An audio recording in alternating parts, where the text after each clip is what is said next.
বলো, পায়ের যে স্কিনে চুলকানিটা ছিল সেটা? ওইটা সেরে গেছে। ওটা সেরে গেছে, আচ্ছা। Good morning. আজকে যে কেসটা বলবো সেটা একটা স্কিনের কেস। তোমরা ছোট্ট করে, খুব ছোট্ট করে ভয়েস মেসেজটা শুনলে, ভয়েস রেকর্ডিংটা। আসলে কি বলো তো, এনারা না অতটা টেক সেভি নন, ঠিক আছে? এনারা ওইভাবে বলতে পারেন না, তবুও যা যেটুকু হয় চেষ্টা করি।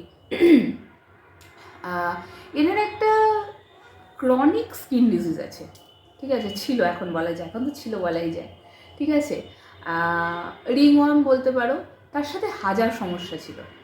তো এনাকে কিন্তু একবারই ওষুধ দেওয়া হয়েছিল, ঠিক আছে? স্কিনের সমস্যা এমনি তো অনেকে হয় অনেক দিন ভোগেন, অনেকে হয় তাড়াতাড়ি সেরে যায়, ওই ইনফার্টিলিটির মতো।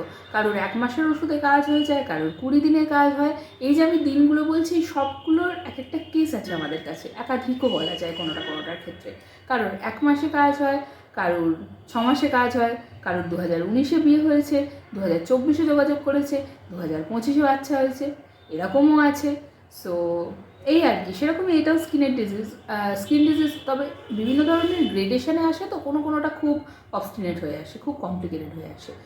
কোনোটা আগের দিন যেমন শর্টসে একটা দেখাচ্ছিলাম সেরকম, এটা যেমন এটা অতটাও অবস্টিনেট ছিল না, তবে মলম টলম লাগিয়ে বছরখানেকে এসেছে আর কি। মানে ধরো প্রায় 2-3 বছর উনি মলম টলম লাগিয়েছেন, তারপর বলেছেন চলো একটু দেখিয়ে আসি, ঠিক আছে? এরকম আর কি, অতটা সেই 10-15 বছরের পুরোনো কেস নয় আর কি। এই শুনলে ভালো হয়ে গেছে। হাজা ছিল, তার সাথে ফাঙ্গাল ইনফেকশন ছিল, রিংওয়ার্ম ছিল, এই আর কি। ভালো আছে, সুস্থ আছেন, আর কি চাই? এই আর কি। টাটা, ভালো থাকো, সুস্থ থাকো, যোগাযোগ করো দরকার থাকলে, হোয়াটসঅ্যাপ করো, ফোন করতে হবে না, হ্যাঁ? হোয়াটসঅ্যাপ করো, ফোন তো আমি করবো। বাই।